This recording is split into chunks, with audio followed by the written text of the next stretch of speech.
सोचिए इससे बड़ी बात क्या होगी एक स्वतंत्र देश के लिए कि एक हत्यारे, लुटेरे, अपराधी के नाम पे रेलवे स्टेशन है जहां की सबसे अमूल्य धरोहर को उसने जला के खाक कर दिया।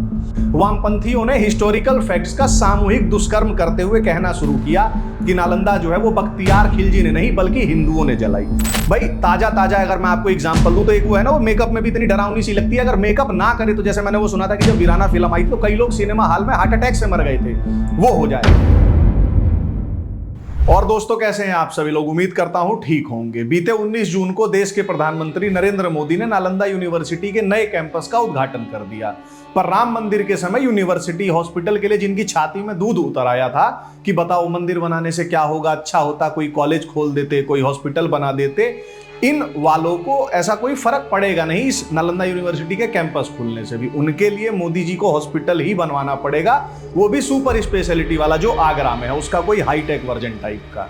खैर, नालंदा के नए कैंपस के उद्घाटन के अवसर पर 17 अन्य देशों के राजदूत और हमारे देश के external affairs minister S Jaishankar भी मौजूद रहे।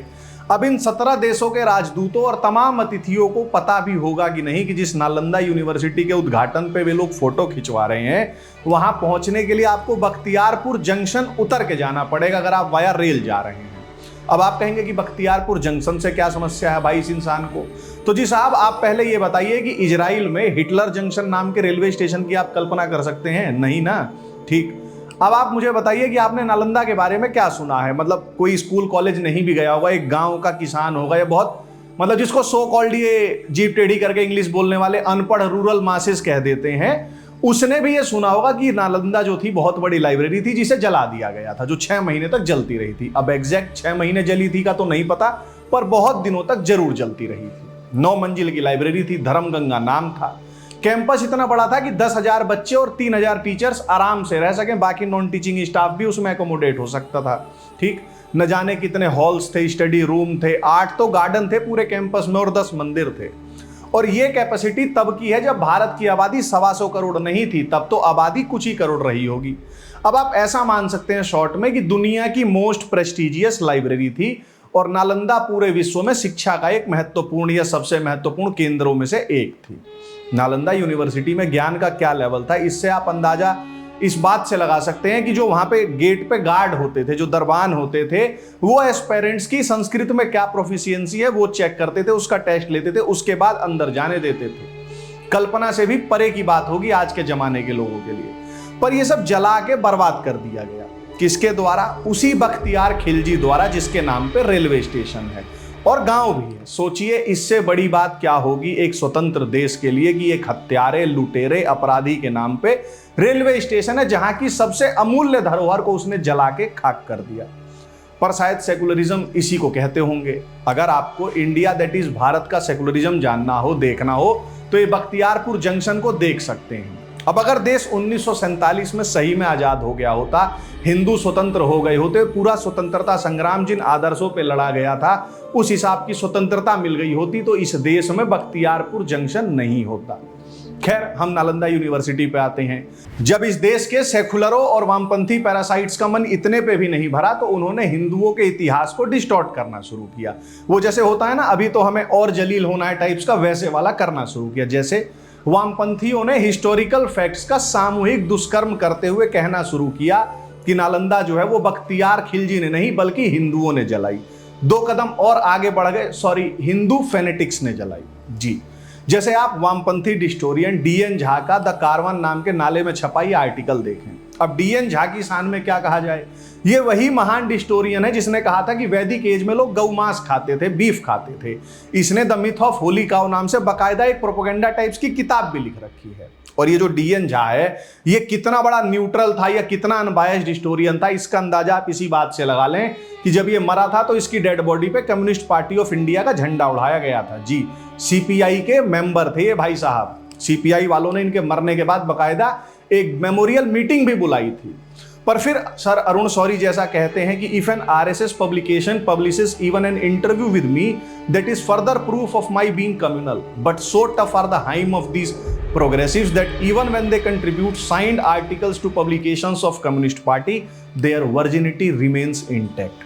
खैर, मैं आपको बता रहा था डीएन झा के बारे में। आजादी के बाद देश के इतिहास के साथ हलाला करने वाले जो 4 बड़े नाम थे बिग 4 हिस्टोरियंस, उनमें एक नाम था डीएन झा का। बाकी तीनों है रोमिला थापर, इरफान हबीब, आरएस शर्मा। ये वही डीएन झा था जिसने राम जन्मभूमि आंदोलन में जब अपने पीक पर था तब इसने बड़ी निर्लज्जता से अपने साथियों के साथ बाबरी के सपोर्ट में historians report to the Indian nation नाम से एक रिपोर्ट छापी थी कि साहब वहां तो कोई मंदिर था ही नहीं। यानी राम मंदिर के विरोध करने वाले धड़े भाईजान के लिए एज अ निरोध यूज होने वालों में एक नाम था डीएन झा। इसी डीएन झा ने against the grain notes on identity, intolerance and history नाम से एक किताब लिखी जिसमें ये बुद्धिस्ट साइंस के डिस्ट्रक्शन के लिए भी हिंदुओं को, उनमें भी स्पेसिफिक ब्राह्मण्स को ही दोषी ठहरा रहा है। ठीक, अब अगर आप थोड़ी बहुत भी हिस्ट्री की समझ रखते हैं तो आपको पता होगा कि भाईजान लोग जब अफगानिस्तान और नॉर्थ वेस्टर्न इंडिया होते हुए भारत में घुस रहे थे तो उन्होंने रास्ते में पड़ने वाले तमाम बुद्धिस्ट क्लर्जी स्ट्रक्चर को डिस्ट्रॉय कर दिया। बौद्धों का डिस्ट्रक्शन का मैग्नीट्यूड इतना सीवियर था कि इस्लामिक टर्मिनोलॉजी में जो बूत शब्द हम सुनते हैं वो इसी बुद्ध की मूर्ति से आया। मतलब इन्होंने बुद्ध की इतनी प्रतिमाएं तोड़ी कि बूत नाम का एक वर्ड ही इजाद हो गया। वो गजल है ना, हंगामा है क्यों बरपा थोड़ी सी जो पीली है, उसमें एक लाइन आती है, बूत हमको कहें काफिर ये अल्लाह की मर्जी है ना। आपने सुना होगा कि बूत परस्ती हराम है इस टाइप का मजहब में। खैर, हम आते हैं दोबारा नालंदा के डिस्ट्रक्शन पे। तो जी देश में हर साल एक इंडियन हिस्ट्री कांग्रेस होती है, खूब बड़े बड़े हिस्टोरियंस आते हैं और फैक्ट्स की अंधाधुंध लिंचिंग, खतना, हलाला जो जिस पे संभव होता है वो करके निकल जाते हैं। ऐसे ही 2004 में जो आईएचसी हुई तब उसका प्रेसिडेंट यही डीएन झा था। इसने अपने प्रेसिडेंशियल स्पीच में बताया कि एक तिब्बतन ट्रेडिशन के अकॉर्डिंग कलाचुरी किंग कर्ण ने 11वीं सेंचुरी में मगध में बहुत सारे बौद्ध टेम्पल्स और मोनेस्ट्रीज डिस्ट्रॉय की और तिब्बतन टेक्स्ट पैग सैम जॉन जेंग के अकॉर्डिंग नालंदा की लाइब्रेरी जो थी वो हिंदू फेनेटिक्स ने जलाई। जी, ये आईएचसी के प्रेसिडेंट साहब ने अपने प्रेसिडेंशियल एड्रेस में देश के तमाम बड़े वाले हिस्टोरियंस की सभा में कहा। अब सेकुलरिज्म की रक्षा के लिए यह भी सह लिया जाए पर हिंदू फेनेटिक्स थोड़ा सा डाइजेस्ट नहीं हो पा रहा था, क्योंकि 18th सेंचुरी में लिखे टेक्स्ट में हिंदू फेनेटिक्स कैसे लिखा हो सकता है। ये द लायर और न्यूज लॉन्डी वाले 18वीं सदी में तो थे नहीं। और ये सरप्राइजिंग इसलिए भी है कि जो एमिनेंट हिस्टोरियन डीएन झा साहब हैं उनके खुद के अनुसार ही हिंदुइज्म जो है वो तो 19th सेंचुरी में ब्रिटिशर्स का इन्वेंशन है। उससे पहले हिंदुइज्म जैसा तो कुछ था ही नहीं। तो जब हिंदुइज्म ही नहीं था तो हिंदू फेनेटिक कहां से आ गए? सातवें आसमान से या कुदरती बिरयानी की तरह? ये डीएन झा साहब अब तो चले गए, अब तो किससे पूछें। खैर, ये किसी ने उस हिस्ट्री कांग्रेस में नहीं पूछा होगा, क्योंकि पूछने वालों को तो बढ़ने ही कहा दिया गया। तो भैया डीएन झा साहब, जब उससे पहले हिंदुइज्म जैसा कुछ था ही नहीं तो हिंदू फेनेटिक कहां से आ गए? सातवें आसमान से या कुदरती बिरयानी की तरह आ गए थे? ये किसी ने उस हिस्ट्री कांग्रेस में पूछने की जरूरत नहीं समझी होगी। और खैर, जो इनसे पूछ सकते थे उन लोगों को इंडियन हिस्ट्री कांग्रेस में जगह भी कहां मिली इस देश में। जो कायदे के इतिहासकार थे वे तो सब बेचारे जीवन अपना गुमनामी में बिताते हुए चले गए। अच्छा, हिस्ट्री में जो सबसे ऑथेंटिक सोर्स माना जाता है वो कंटेम्पररी सोर्स माना जाता है। ठीक, कि भाई किसी चीज के बारे में यदि आप लिख रहे हैं तो उस जमाने की कोई किताब हो जो पैरेलल लिखी गई हो उसको कोट करें तो उसको सबसे ऑथेंटिक मान लिया जाएगा। अब नालंदा के डिस्ट्रक्शन के टाइम के कंटेम्पररी सोर्सेस को छोड़ के डीएन झा सोर्स कोट कर रहा है पैग सैम जॉन जेंग को, जो लिखी गई थी नालंदा के डिस्ट्रक्शन के 500 साल बाद। पर डीएन झा ने इसे भी ढंग से पढ़ा नहीं था। खैर, पढ़ता कैसे? वामपंथी होने के लिए बुद्धि का शत्रु होना पहली रिक्वायरमेंट होती है। हम आते हैं पैग सैम जॉन जेंग में क्या लिखा है नालंदा के डिस्ट्रक्शन पे, उस पे। तो जी कहानी कुछ यूं है कि नालंदा में कुछ निर्माण कार्य कराया गया था राजा के मंत्री के द्वारा, तो उसी का सेलिब्रेशन चल रहा था, पारी हो रही थी उन लोगों की।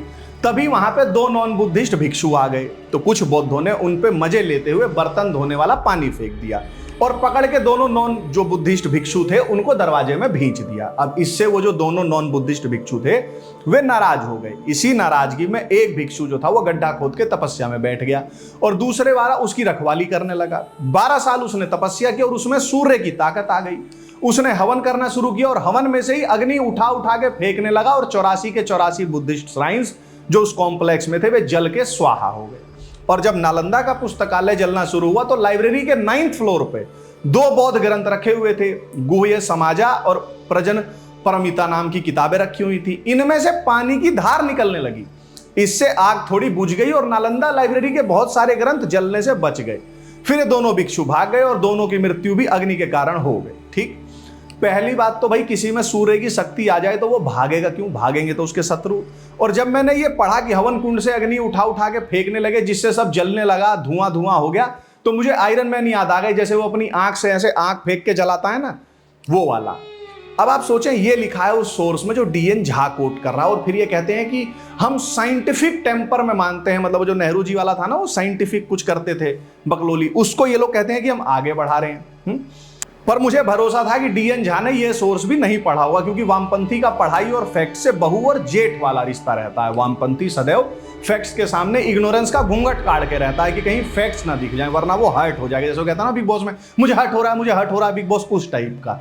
और भारत के वामपंथी जो है वो सेकुलर हैं, तो वो घूंघट नहीं काटते होंगे, क्योंकि ब्राह्मणिकल पैट्रियार्की हो जाएगी। वो फैक्ट से बचने के लिए बुर्का पहन के रहते हैं, क्योंकि बुर्का जो है वुमेन इमेंसिपेशन है, वुमेन एम्पावरमेंट है, और सेकुलर भी, और ग्रीन कलर का, मतलब ग्रीन कलर का तो नहीं होता, पेंगुइन कलर का होता है, बट ठीक है। अब आप कहेंगे कि यार जब इसने वो सोर्स नहीं पढ़ा था तो बोल कैसे रहा था? तो जी ये कोट कर रहा था एक दूसरे मार्क्सिस्ट को। जी इनका जो इंटेलेक्चुअलिज्म है वो कर कायदे से कहूं तो तू मेरी पीठ खुजा, मैं तेरी खुजाता हूं, इससे फालतू कुछ नहीं है। रोमिला थापर कोट करेगी डीएन झा को, डीएन झा कोट करेगा आरएस शर्मा को, आरएस शर्मा कोट करेगा हरबंश मुखिया को, हरबंश मुखिया कोट कर देगा, रोमिला को। हो गए एमिनेंट हिस्टोरियंस का एक पूरा सर्कल।